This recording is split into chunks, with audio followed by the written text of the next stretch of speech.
Saudara-saudariku, dimanapun Anda berada, bersyukur pada Allah Subhanahu wa Ta'ala mengawali jumpa tausiah kita menjelang berbuka di Indonesia, khususnya waktu bagian barat. Semoga Allah Subhanahu wa Ta'ala menerima seluruh amal ibadah kita yang mengiringi paket Ramadan yang kita tunaikan di tahun ini. Semoga qiyam kita, siam kita, dan seluruh perjuangan kita sampai detik ini diterima oleh Allah Subhanahu wa Ta'ala untuk mendapatkan rahmatnya.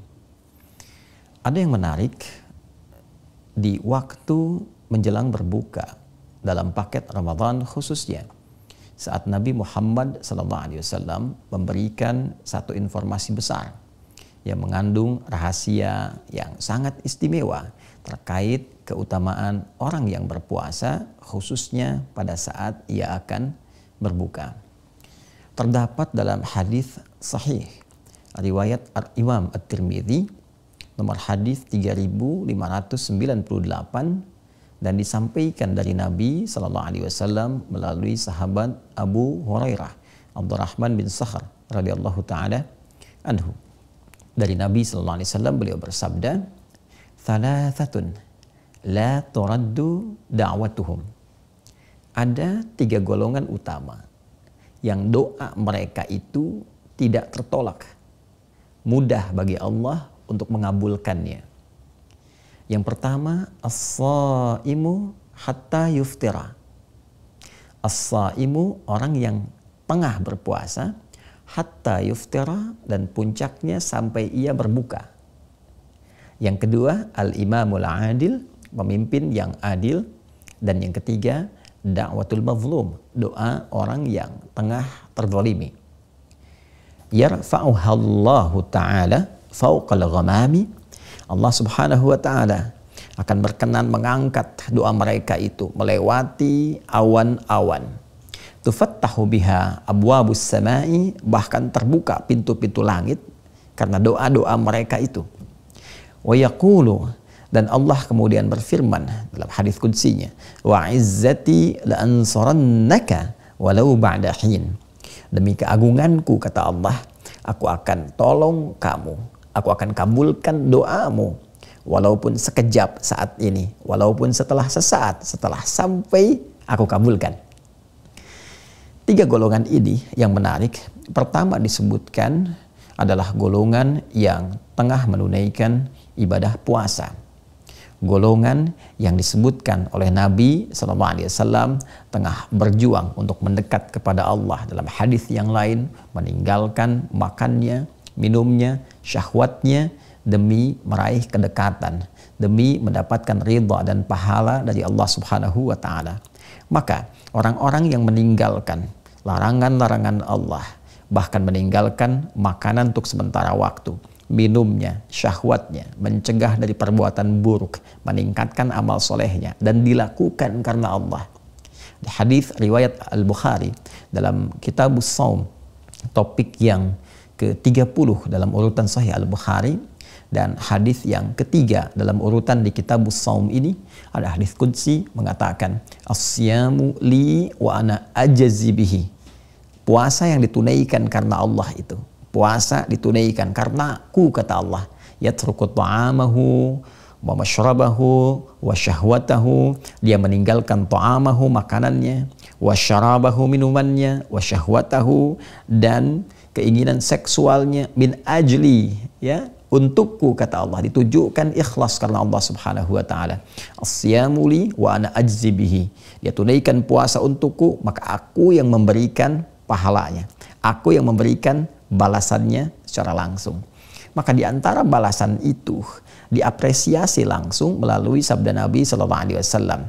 Diberikan oleh Allah muqaddimahnya, pendahuluannya, berupa pengabulan doa yang cepat luar biasa, yang kilat menembus langit, melewati awan-awan yang berjejer rapi itu.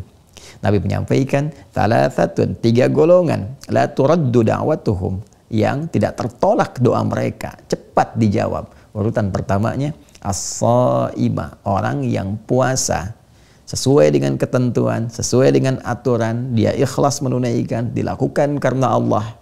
hatta yuftira. Maka doanya sampai dia berbuka, dan puncaknya saat akan berbuka itu tidak tertolak.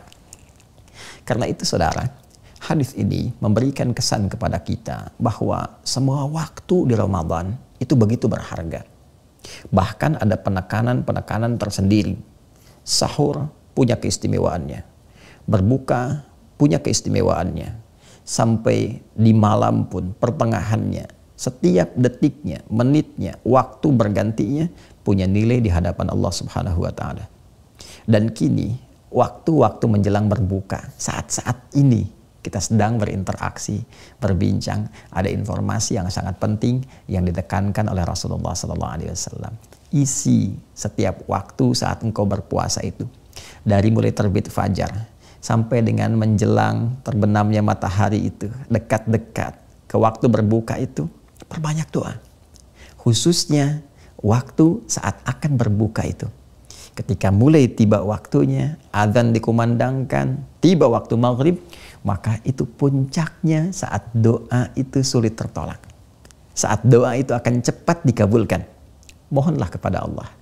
Mintakan apa yang boleh jadi selama ini. Hajat kita yang dulu ingin dimohonkan, yang boleh jadi belum sampai kita terima, belum terkabulkan karena alasan-alasan tertentu yang sesuai dengan maslahat kita. Mintakan saat ini.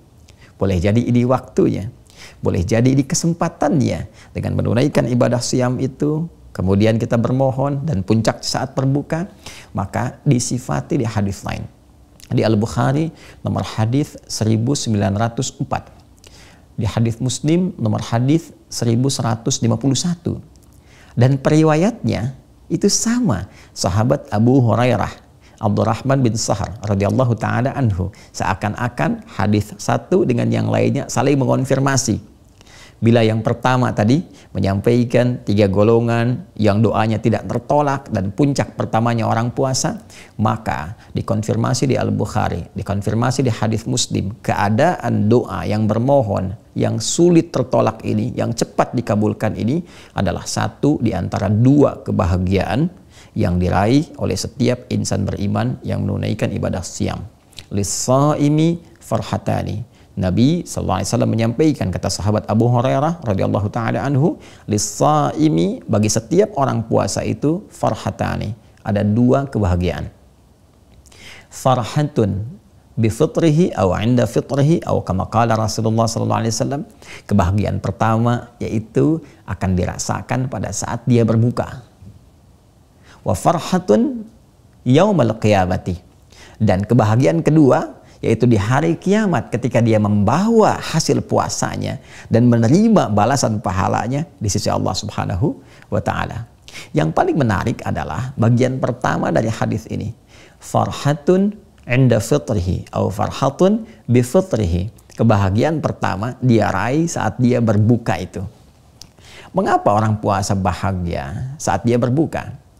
Bukan sekedar puasanya tuntas ditunaikan, menahan laparnya, hausnya, menahan syahwatnya, semua itu berhasil dia tunaikan dengan baik. Perjuangan dia telah lalui. Begitu berbuka dan diawali dengan adzan itu sebagai penanda Allahu Akbar, Allahu Akbar, senang, nyaman, enak, nikmat, sampai-sampai terasakan tenggorokan sebentar lagi ini keringnya itu akan hilang.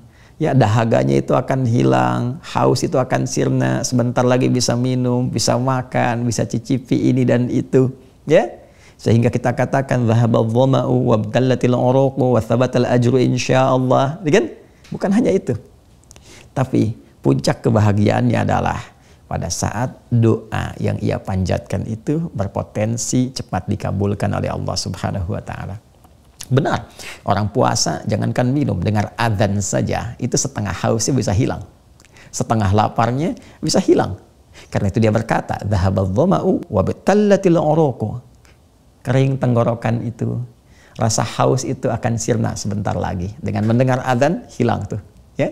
Tapi yang kedua itu, yang paling penting untuk kita ketahui bahwa ada doa yang pada saat bersamaan itu akan dikabulkan.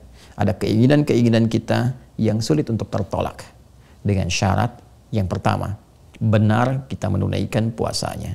Karena tidak semua orang-orang yang diberi kesempatan untuk berdoa itu boleh jadi cepat terkabul karena syarat yang mengiringinya tidak ditunaikan dengan baik. Karena ketentuannya tidak dijaga dengan sempurna. Karena itu kalimatnya diikat dengan turunan derivasi kata soma yasumu dengan siam dan soim untuk memberikan kesan bahwa ikuti puasa itu sesuai dengan aturannya. Tunaikan sesuai dengan ketentuannya. Jauhi hal yang membatalkan, terlebih yang merusak. Tingkatkan amal soleh. Isi dengan introspeksi. Isi dengan kekuatan iman. Man shoma ramadhana imanan wahtisaban. Itu kuncinya. Kalau itu bisa dijaga dari fajar sampai menjelang berbuka, maka doanya cepat menembus arsy, melewati awan, membuka pintu-pintu langit, dan dijanjikan akan dikabulkan. Karena itulah kemudian kita mencoba untuk bermohon. Fokus, minta kepada Allah. Dhahabadh dhama, Allahumma laka sumtu, wa bika amantu, wa ala rizkika aftartu. Itu semua doa pembuka yang memberikan kesan kita kepada Allah bahwa ya Allah, Engkau perintahkan aku untuk berpuasa. Aku berpuasa. Engkau perintahkan aku menunaikan ibadah siam dengan tulus karena iman, bukan ikut-ikutan, bukan sengaja pengen puasa saja. Tunaikan karenamu, tingkatkan ibadah. Aku akui ya Allah. Aku pasrahkan. Aku katakan Allahumma lakas sumtu ya Allah. Aku telah puasa untukmu seperti Engkau yang telah mintakan. Ikhlas karenamu. Wabika amantu. Dan aku beriman kepadamu seperti apa yang telah Engkau titahkan kepadaku. Kau mintakan aku puasa dengan iman, aku tunaikan dengan iman. Wa ala rizkika aftartu. Sekarang pun aku berbuka ya Allah. Karena rizki darimu. Karena rahmatmu ya Allah. Birahmatika ya arhamar rahimin. Maka barulah kita meminta. Dengan keagunganmu. Dengan izzahmu. Ya Allah, dengan kebesaranmu. Engkau janjikan untuk mengabulkan doa yang akan dimohonkan. Kau perintahkan, aku lakukan. Engkau minta aku berdoa, aku mohonkan. Maka aku bermohon kepadamu ya Allah dengan segenap keagunganmu. Maka mintalah apa yang kiranya kita ingin mohonkan. Masalah rumah tangga kah? Di sekolah kah untuk adik-adik kita? Di pekerjaan kah untuk teman-teman yang bekerja? Di kehidupan sosial kah? Ini waktunya. Minta kepada Allah, mohon dengan khusyuk. Bahkan boleh jadi itu saat-saat doa kita dikabulkan oleh Allah Subhanahu wa taala. Wa thabatal ajru insyaallah, dan kita akan membawa bekal kebahagiaan kedua saat pahala itu telah ditetapkan dan diberikan saat kembali kepada Allah Subhanahu wa taala. Karena itu manfaatkan waktu menjelang berbuka untuk memperbanyak doa. Manfaatkan suara azan itu bukan hanya untuk membatalkan puasa, tapi meneruskan doa pembuka yang telah biasa kita mohonkan. Baik itu dhahabadh dhama'u wa batallatal uruqu wa thabatal ajru insyaallah, ataupun Allahumma laka sumtu wa bika amantu wa ala rizqika aftartu birahmatika ya arhamar rahimin. Selamat berbuka. Semoga doa kita terkabul, semoga dosa kita diampuni, kita dirahmati dan diterima amal ibadah kita untuk mengantarkan kita pada rahmat, ridha dan surganya. Allahumma taqabbal minna innaka antas sami'ul alim wa tub 'alaina innaka antat tawwabur rahim. Allahumma ij'alna minas sha'imin al-muttaqin wa alhiqna bis salihin ma'al ladzina an'amta 'alaihim minan nabiyyin was-siddiqin wasyuhada'i was-salihin wa hasuna ulaika rafiqa. Wa sallallahu ala sayyidina Muhammad wa ala alihi wa sahbihi ajma'in. Wa akhiru da'wana subhanakallahumma wa bihamdika nashhadu an la ilaha illa anta nastaghfiruka wa natubu ilaik. Walhamdulillahi rabbil alamin. Assalamualaikum warahmatullahi wabarakatuh.